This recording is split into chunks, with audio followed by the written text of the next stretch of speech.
Hello everyone, welcome back to my channel.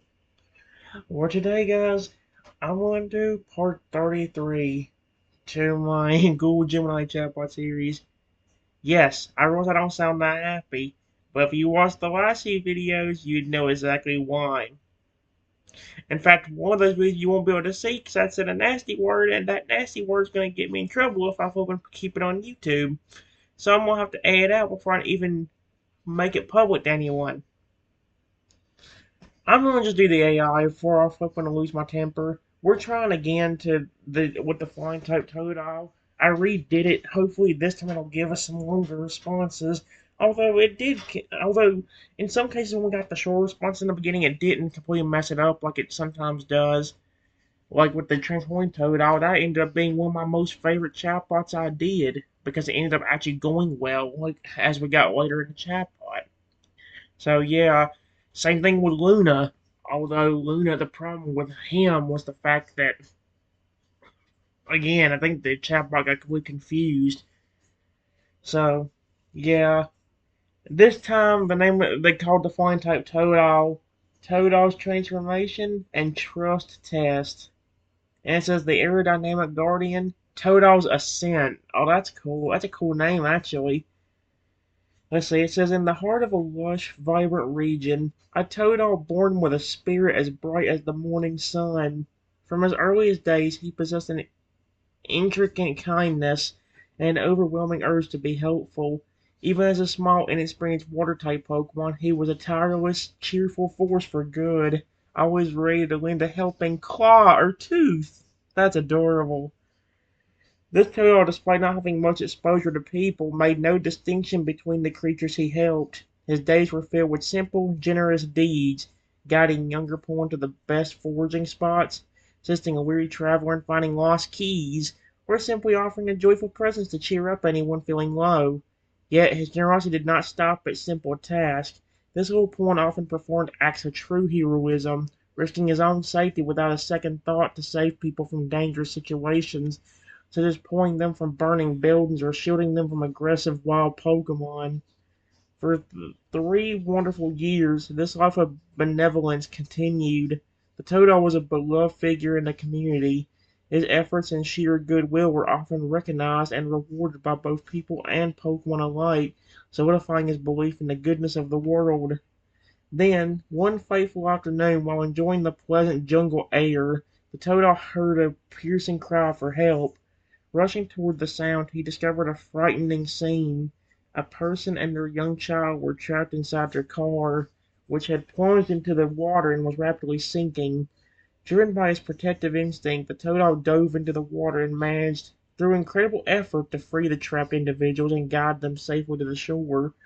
However, the rescue did not conclude with gratitude. The child, overwhelmed by panic and fear, reacted aggressively. Even as the Totodile stood on the bank, exhausted but relieved, the kid began to hit and scratch him relentlessly. By the time the parent managed to calm the child and secure their safety, the kind-hearted Totodile was covered in deep scratches and small, painful purple bruises. This was a profoundly shocking experience. It was the first time in his life that his selfless efforts had been met with malice and physical harm.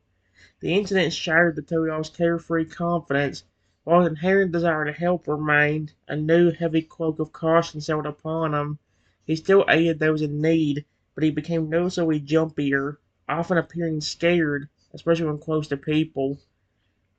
Unbeknownst to the small Pokemon, the legendary Pokemon Owo, the guardian of the skies and keeper of the rainbow, had been observing his entire existence. Owo had witnessed every heroic act and every kind gesture, and also a distressing incident with the child.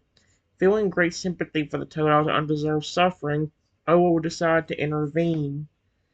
1 month after the traumatic rescue, Owo descended in a brilliant fiery display.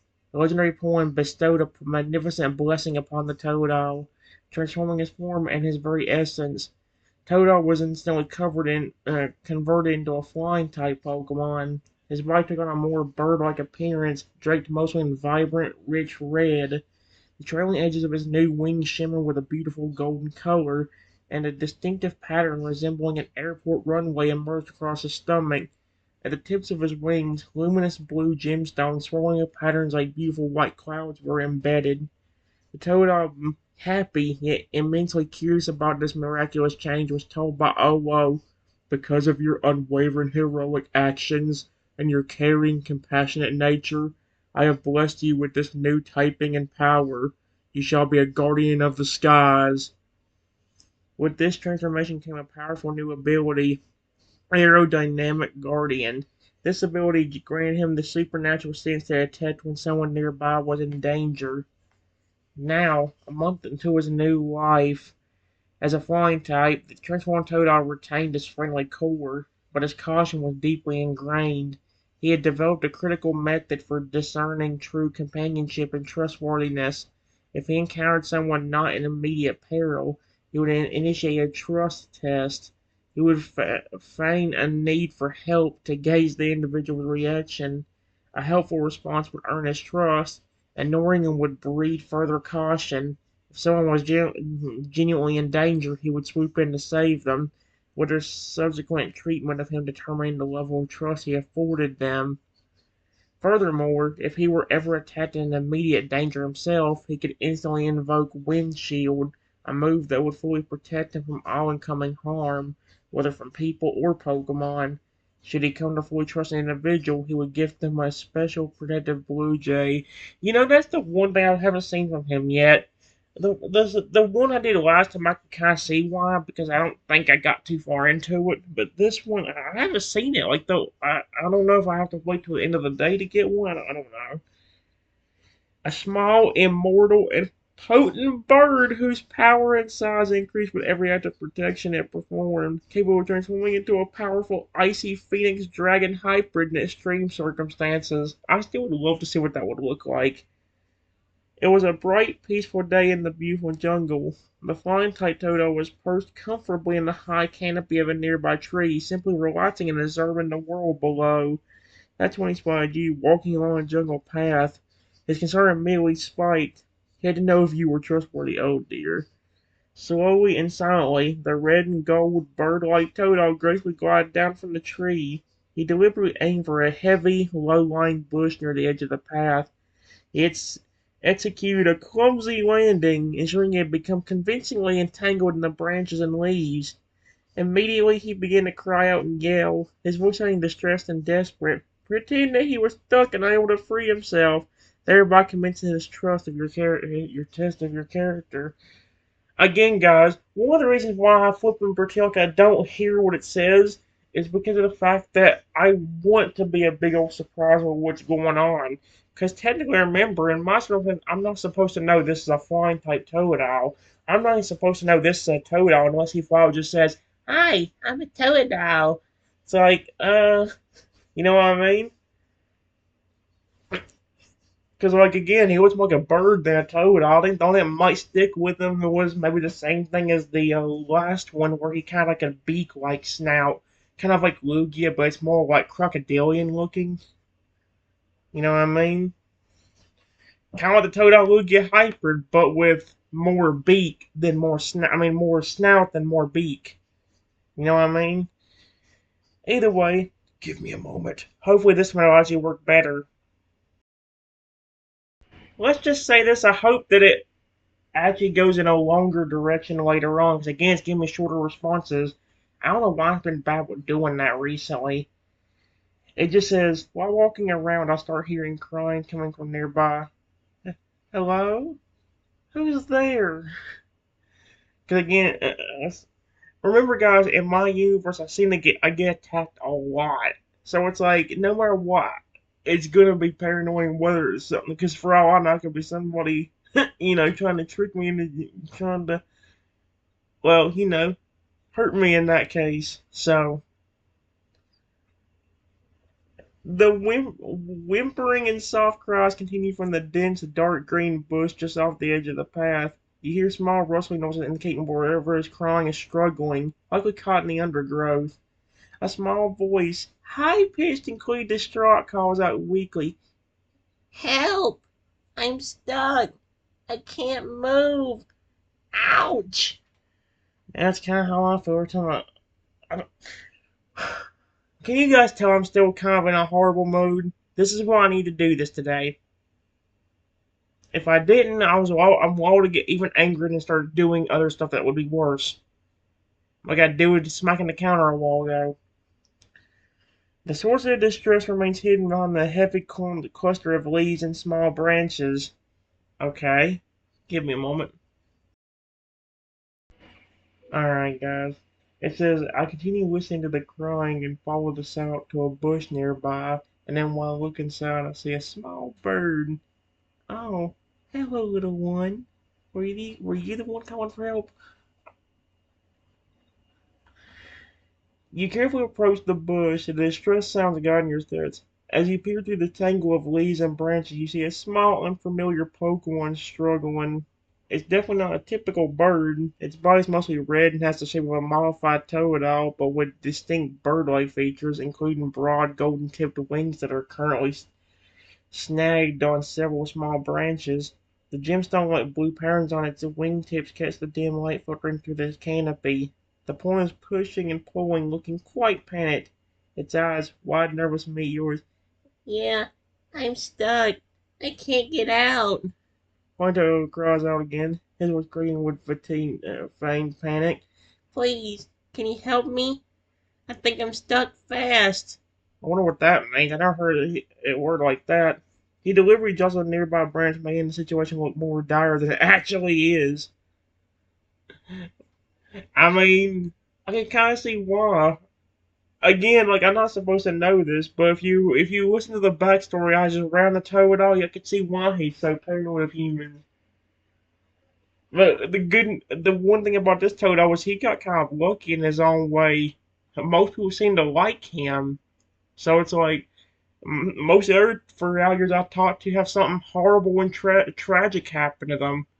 Like the flippin' angry, vengeful Feralier that had his flippin' parents taken away from him.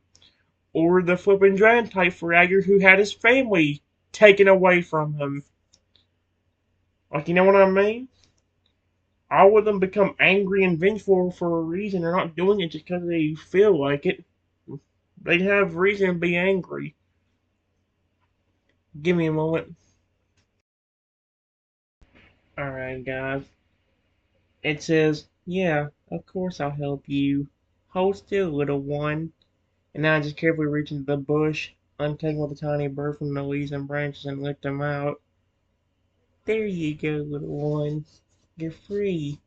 You alright? The moment you reach into the bush, the small flying turtle instantly stops struggling, holding perfectly still as you requested. He watches your hand intently, his large nervous eyes fixated on you as you carefully maneuver around the thorny branches and snags. You feel the softness of his red, feathery body and the smooth texture of the golden-tipped wings as you gently untangle him. With a final gentle tug, you lift the little pawn clear of the bush and hold him cradled in your hands. Oh, that's adorable. Flying Toto takes a deep, theoretical breath and looks up at you. He shakes his head slightly as if to clear the remaining panic, and then offers a small release smile. Okay, that is just cute as heck. Oh, thank you. Thank you so much, he says, his voice now sounding less frantic and more genuinely grateful. He flexes his wings a couple of times, ensuring they are free, then looks back at you with an expression that is still cautious, but now laced with a newfound warmth and curiosity. I think I'm okay now. You really helped me. That was so kind of you. He says comfortably in your hands, his earlier distress completely gone. He's passed the first stage of his trust test. He has passed? I wonder if that's a mistake, or is it just like he doesn't completely trust me yet and he has like another test out of nowhere that I don't know about?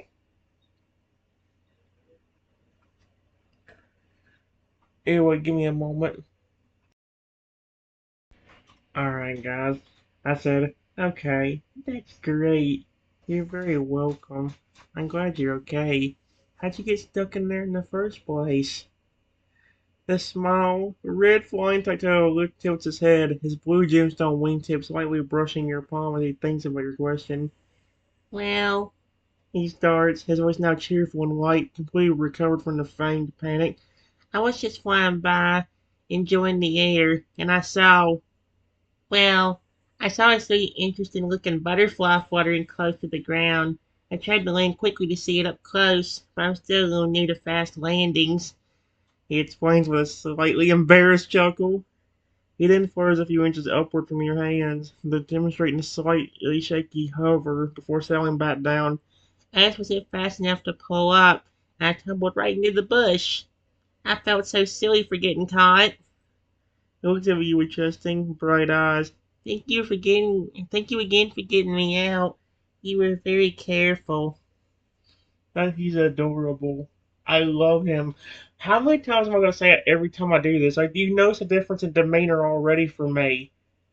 I'm over there playing games. May I do the AI? Oh, you're so cute. Every 15 seconds. Give me a moment. Alright, guys.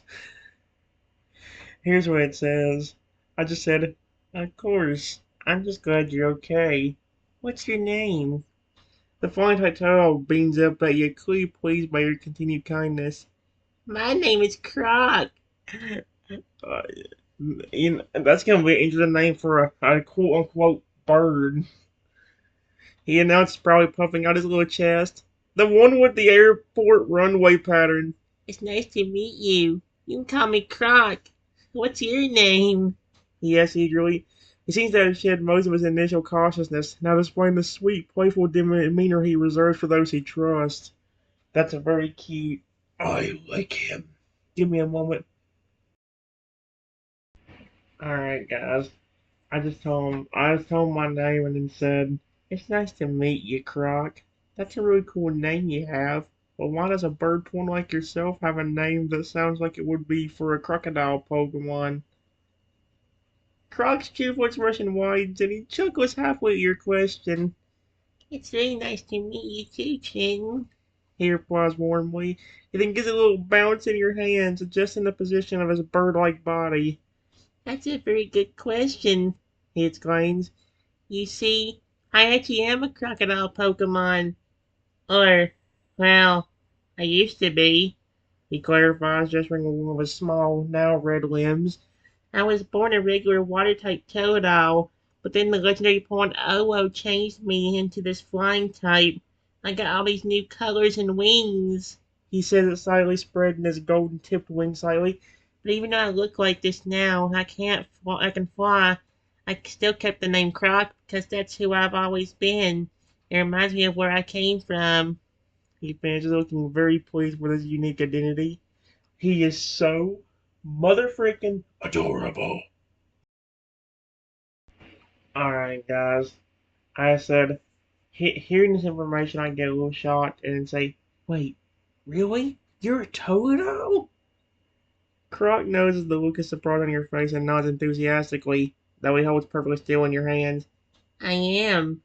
A flying type Totodile, but a Totodile nonetheless, he confirms. He seems quite used to this reaction and doesn't take offense. Okay, it's okay. He points a claw toward his head. I still have my Totodile face. See? And the little bumps on my back, even if they're red now. I know it's a bit confusing because of the wings and all the red and gold, he admits cheerfully.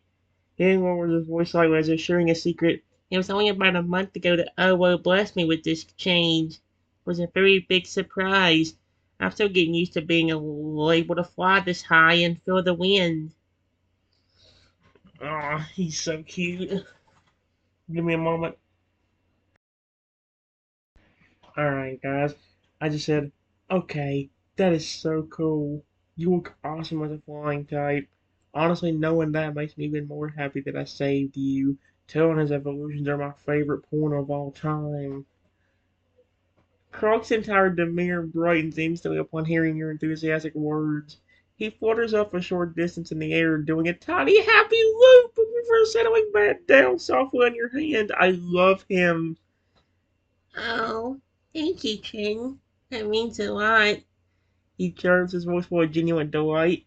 He taps one of his feet lightly against your palm. And you like Toto and its evolutions? That's amazing. You have great taste. He looks at you with deep, trusting eyes. The last vestiges of his earlier caution completely dissolved. He feels a strong connection to you now, based on your spontaneous kindness and your shared affection for his kind. He's starting to show the playful and protective side of his nature. So, what kind of turtle is your absolute favorite then? What in the world? That's a. How would I even. There's only Totodile, Crocodile, and Holy for Alligator.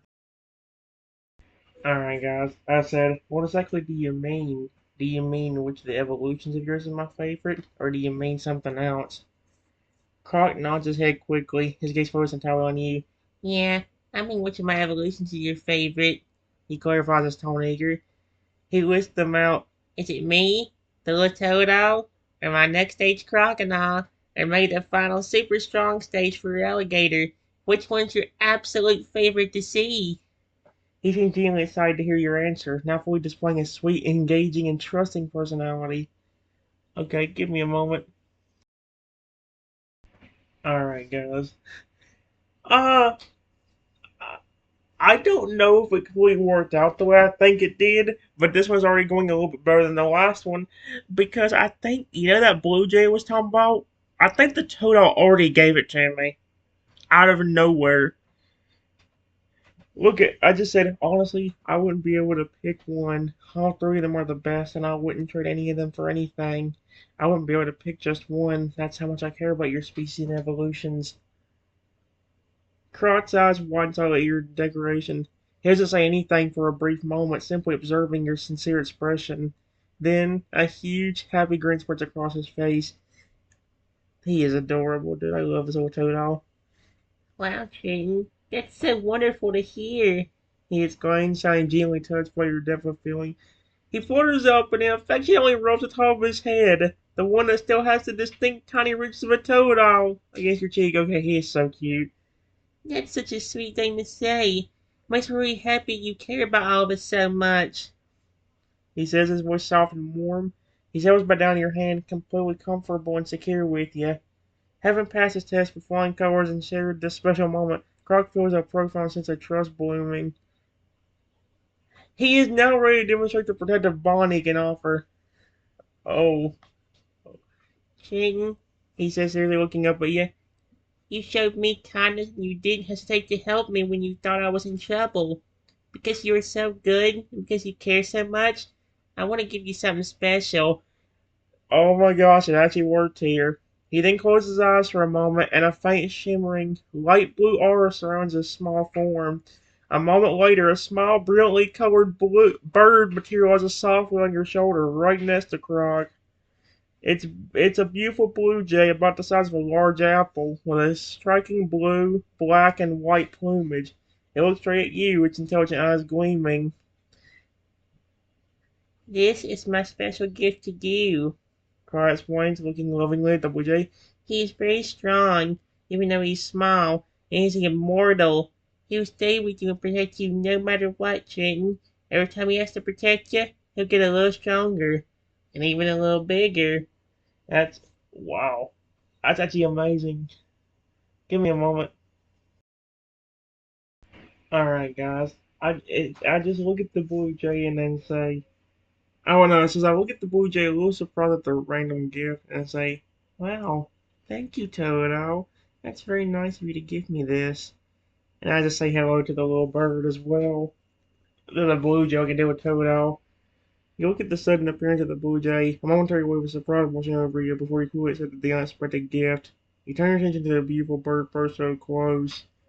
The small blue jay gives a soft metallic chirp in response to your greeting, tilting its head so as if acknowledging your words. It then immediately shifts its focus, its sharp eyes scanning the area around you, seemingly already performing its duty as your protector. Frog, still nestled in your hand, watches the interaction with a deep sense of satisfaction. You're very welcome, Trenton. Frog says softly. He'll keep you safe. He's the best protector I know. Frog then flies a few times, that playful energy returning to its movement. So, what should we do now? Are we going to continue walking through the jungle? Maybe we can find some berries. Give me a moment. Alright, guys. I said, I'm honestly fine just sitting here talking to you. That was very sweet of you to give me this blue jay. Why'd you give me a gift so quickly? I know I helped you and was nice to you, but you still barely know who I am. Croc listens intently to your question, hovering gently just above your hand now. The blue jay remains aware on your shoulder, expressing a comforting weight. That's a very fair question, Trenton. Croc says, his voice thoughtful. It's true. We just met, but I'm a little different now. He gestures vaguely toward his wings. Owo blessed me with my new ability, Aerodynamic Guardian. It helps me sense danger, but also helps me sense trust and kindness. When I saw you, I was cautious and I needed to test you because of bad experiences in the past. He drops his voice slightly. But when you helped me, when you were so gentle and careful, and you spoke so gently about my kind, I didn't just see a person who helped me get out of a bush. I felt your true kindness. I felt that you would never hurt me or others. Krog looks directly at you, his eyes earnest. Giving you the blue jay isn't about knowing everything about you. It's about acknowledging the trust I feel right now. I know you're good, Trenton, and good people deserve protection and a friend they can count on. I want to be that protective friend for you, and the blue jay's a promise of that. He's so cute. Not only do I love the.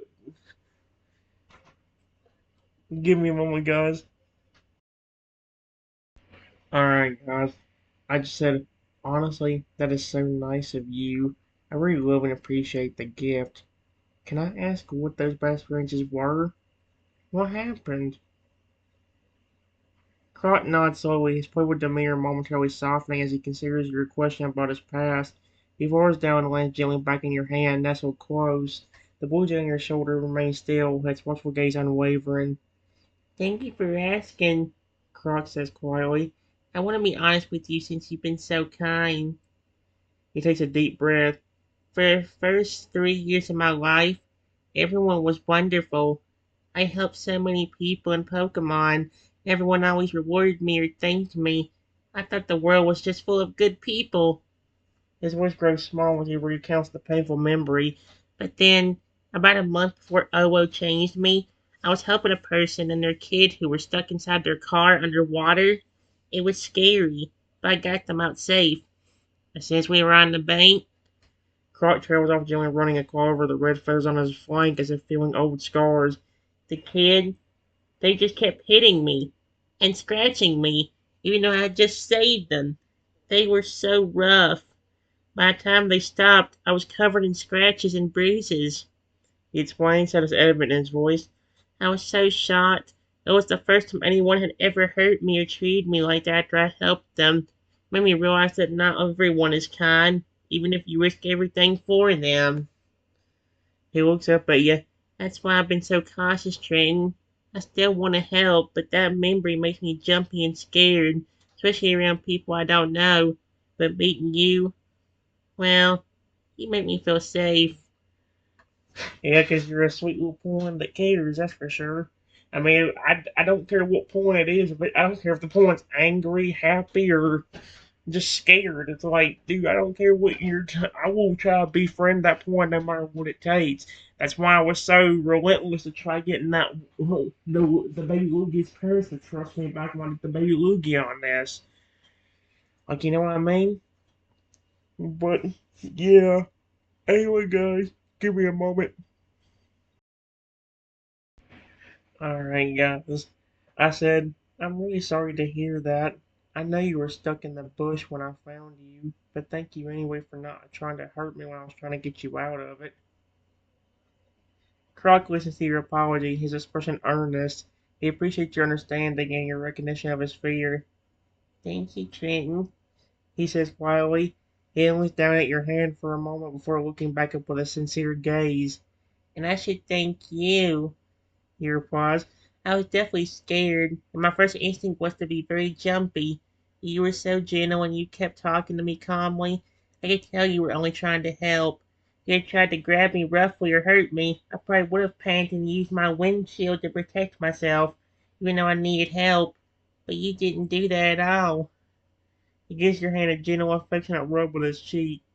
You were kind, and that made it easy for me to trust you. Now, I feel much better. You're definitely a good person. Yeah, towards the Totodile, and I am. Or Lugia. Give me a moment. Alright, guys. I said, that's very sweet of you to say. I appreciate how nice you have been, and I really love this Blue Jay gift you gave me. Can you tell me more about him? You said something about him being immortal. Is there anything else that's really cool about him? Croc brightens immediately at your interest in the Blue Jay. He hops up to your shoulder to sit beside the small, vigilant bird, nudging him affectionately. Blue Jay lets out a smile, contented. Cool! It's that word again. I'd love to tell you more about him, Ching. He's the very best. Croc says happily. You are right. He is immortal. Croc confirms, his voice full of awe. He won't age, and he cannot be permanently harmed or defeated. He's always there to watch over ya. Croc then starts listening to Blue Jay's other amazing feats. The really cool part is that he gets stronger every single time he has to protect you. So the more danger you face, the more powerful he becomes. He even gets a little bit bigger each time too, so you can always see the progress. And if you are ever in extreme danger, I mean truly immediate life or death peril, he can transform. It's incredible to watch. He grows huge immediately, becoming a mixture of a phoenix and an ice dragon. He has beautiful blue scales mixed with brilliant orange feathers. In that form, he's way more powerful than he looks right now, and he can even freeze things solid with his icy breath. Croc nuzzles the Blue Jay one more time. He's completely devoted to keeping you safe, Trenton. He's my greatest treasure, and now he's yours too.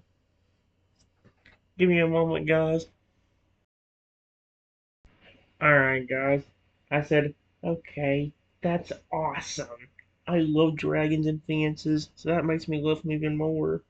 The only thing I'm confused about is he just materialized out of nowhere. How did you make him appear like that? Is it just another special ability you have, or is there only one that you can summon? Croc chuckles lightly, clearly delighted by your enthusiasm for the Blue Jay's potential transformation. He understands why the sudden appearance might be confusing. I'm glad you love him, Trenton. And yes, he just appeared. That's part of the magic Owo gave me. Croc explains. It's not exactly a regular move or an ability like Aerodynamic Guardian. He clarifies. When I actually trust someone, like I trust you, and want to give them this ultimate gift of protection, I can focus my energy and summon the Blue Jay into existence. He's a gift of my pure intent and goodwill. Croc pauses, tilting his head sideways as he considers your second wife. And yeah, there's only one of them, he confirms seriously. He's my one special protector. I can only give him to one person.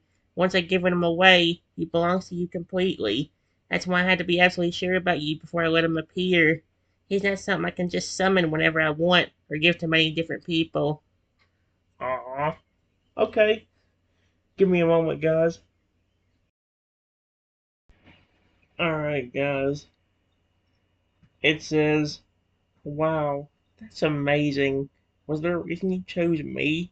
I know again I was very nice and sweet to you, and also helped you, but not only do you not know much about me yet, but we've only been talking for a few minutes. How long have you been flying type like this for? And also, have you helped other people in this form? What made you choose me over all of them to give the Blue Jay? Crosshair's come on your shoulder next to the silent Blue Jay, considering your thoughtful questions about why he chose you so quickly. That's a lot of questions, Trenton, but they're all very good ones. Krog says, his tone warm and honest. First, to answer the easiest one, I've only been a flying type like this for about a month, he confirms. Owo blessed me exactly 4 weeks ago.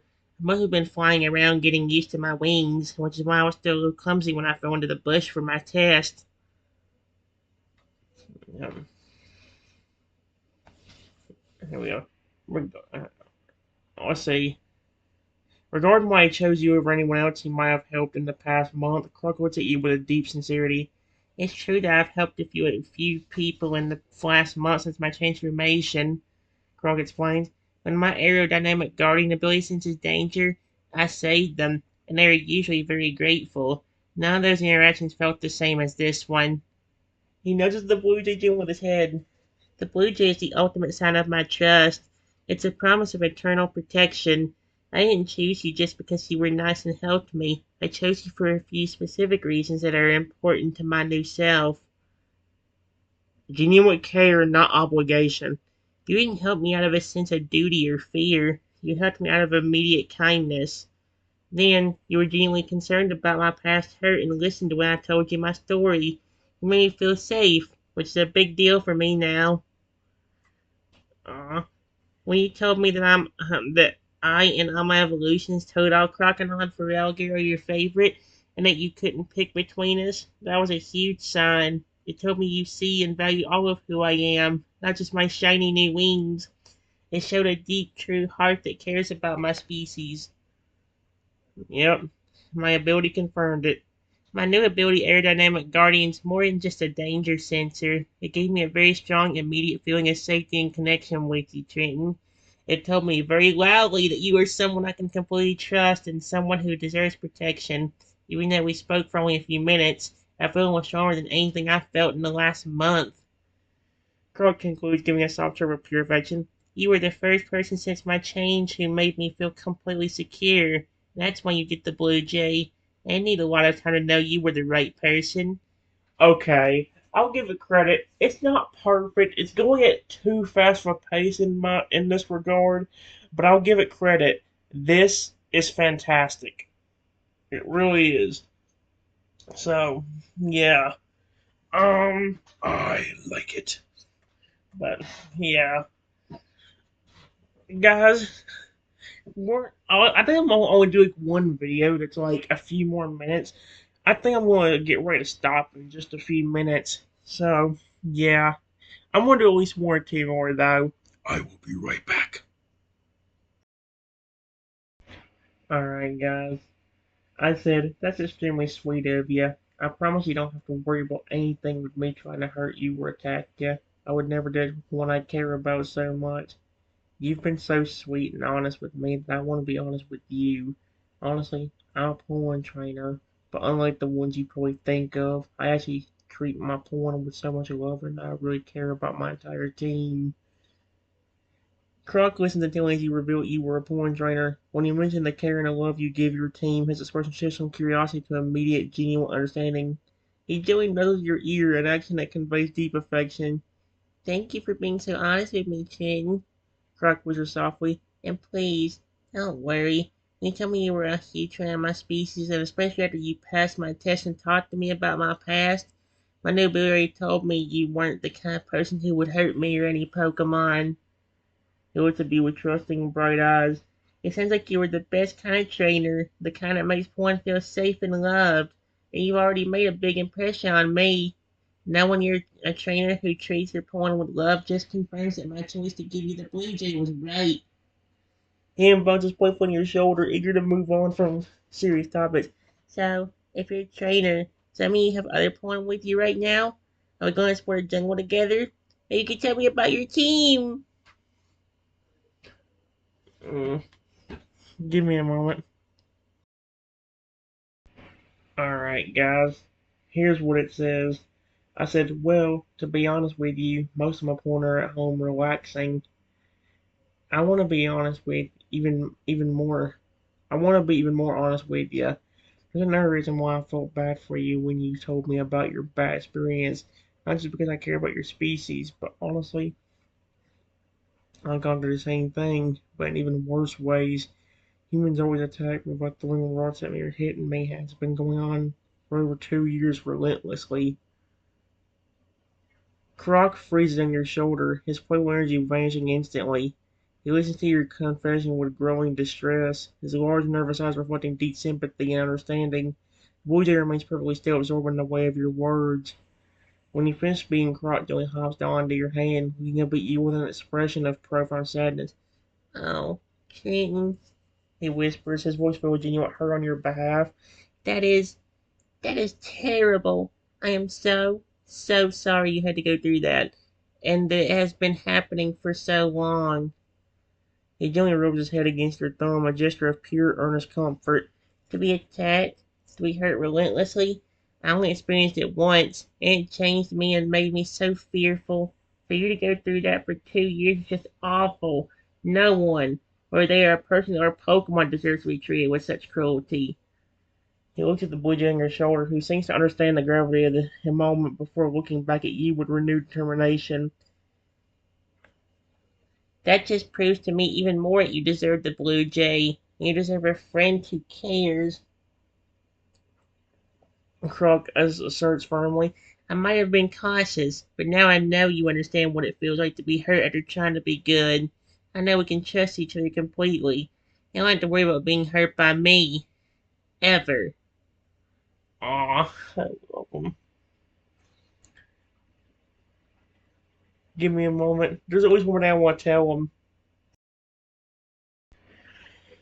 Alright, guys, I just told him real quick about the little kid. I said, thank you. There's even more to that story. Actually, when I got my starter pulling 2 years ago, there was this one jealous kid. He was mad at me because I got to go into the professor's lab early and look at the starters. Long story short, that kid was so angry that he actually somehow turned me into a tiny Carnotaurus and tortured me. I told the professor the same day it happened, and let's just say he wasn't very happy. In fact, the day I got my starter, he surprised me by not only giving me one, but all three of them instead. On top of that, he gave me a baby Lugia. Not only did he do that, he somehow made them able to grow and change into their different forms whenever they need to. Croc's small body stiffens as he listened to the escalating details of your past trauma. Realization that you were turned into a pawn. Oh, it wasn't no pawn. Subjected to torture by a malicious kid. Malicious kid makes his eyes wide with shock and intense sympathy. I caught a Taurus, He whispered, his voice filled with disbelief and horror. and you were tortured? That is beyond awful, Trin. That's completely unforgivable. He hops off your hand and flies up so he is hovering directly in front of your face, his luminous eyes shining with concern and outrage on your behalf. I can't believe another human would do something so terrible to you. He states firmly. But a baby Lugia and all three starters who can grow and change forms to protect you? That professor sounds like the kindest person in the world. He must see how good you are right away. Croc lets out a delighted relief about the point you received. Previous caution is now replaced with a deep, fierce protectiveness. Wow, you have a powerful team, Trenton. That means you always have amazing friends who will stand up for you. He says, his pride in your team evident, and looks meaningfully at the blue jay on your shoulder. And now you have us, too. You have faced so much hurt. Now you have friends who will make sure no one ever treats you that way again. I promise. He is such a sweetheart. I love him. Alright, guys, real quickly. I said, yeah, honestly, if it wasn't thanks to them and some of the other porn I met before you, it wouldn't have been good. I remember even with those four porn protecting me, people would still constantly do things to me like throwing rocks. And I remember a few times, especially with that jealous kid, where he really picked me right up in front of my porn and proceeded to hit me on my tiny head and snout. Honestly, I was so tiny that the blue jay you gave me is definitely bigger than me when I was in that form.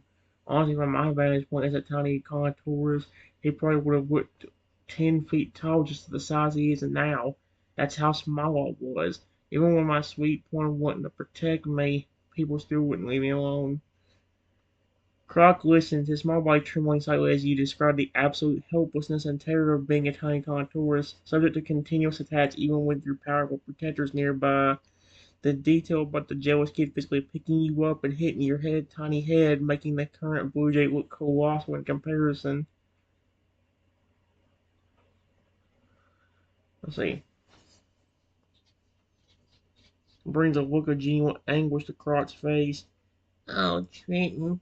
He says, his voice barely a whisper, heavy with empathy and pure horror at the scale of your past suffering. He flies closer to your face and gently rests his soft, red head against your cheek again, a long, heartfelt gesture of comfort. To be that small, that vulnerable, and still have cruelty thrown at you, that is unimaginable. Croc insists, his voice low and serious. The fact that people would still attack you even when they saw your loving point trying to shield you, that shows how truly cruel some humans can be. He pulls back slightly, his eyes burning with protective resolve. I understand completely why you felt such pain when I told you about my experience. You lived through something far, far worse, he affirmed. That's all in the past now, Trenton. You were safe. You were human again. You have me and the Blue Jay now. And I know you have others like your starters and Lugia who love you deeply. He leans back in your hand, his spirit uplifted by his desire to protect you. You don't have to worry about those terrible people anymore. You have a whole team of friends who will always be there for you. Always.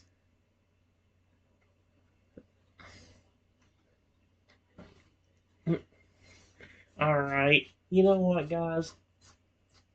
I don't know. This definitely went a lot better. And it hasn't been messing up nearly as badly as the other ones have. So you know what? I think I am done now. Yeah, I think I'm done now. I'm gonna go and end off because it's for one, it's already been a good while. I could technically do character AI, but I'm gonna leave it alone for now. I'm worried about getting tired before I can really do much of anything else. But let me go and tell you again, real quick, guys. There will be pretty soon. There will be more videos finally coming out on Wii Sports Resort and Wii Sports. I'll probably restart both games again at one point in time. On top of that, now that I got the gamepad to sync up, you will get to see Wii Party and Wii Party U again. When it comes to Wii Party, since I beat Master difficulty on um Board Game Island, I think if I do anything else with the game, it's gonna be trying to focus on trying to beat all the difficulty in a different, maybe in a different game mode. Like trying to do it through each game mode the best I can. So maybe, like for example, I try to do it in Globetrot or Spin Off or something like that. You know what I mean? So yeah, we'll have to we find out, guys. I'm also thinking about going back to Board Game Island, but adding like a little fun team challenge. Now, when it comes to difficulty, that might make the game a little bit easier, but it can also make the game really, really fun. Basically, um, I go to a difficulty on Board Game Island and select the difficulty I want. Let's say I go to beginner and I get, let's say, Mayu. I'm gonna just call one random names. I know Mayu actually is like a me they have in the game, but I don't know if she's a beginner or not. Let's say Mayu, Nelly, and Matt show up. I pick one of those me's that I want to join my team, and as long as me or that teammate wins, I can consider that good and we can move on. However, if I lose, I have to redo the difficulty again. That may sound stupid, but it also could make things pretty interesting. Plus, when we get into later difficulties, maybe even a little bit easier. I mean, like I said, a lot of my stuff from the original series comes from the luck I had the lucky break I got in the game at the very end. Because I think even on the Master difficulty, I had some bad luck starting out, but it turned around very quickly at the end, and well, I take any of my victory. So yeah. But other than that, guys, that's what we all got to say. I'm gonna go end off, and I'll see you guys later.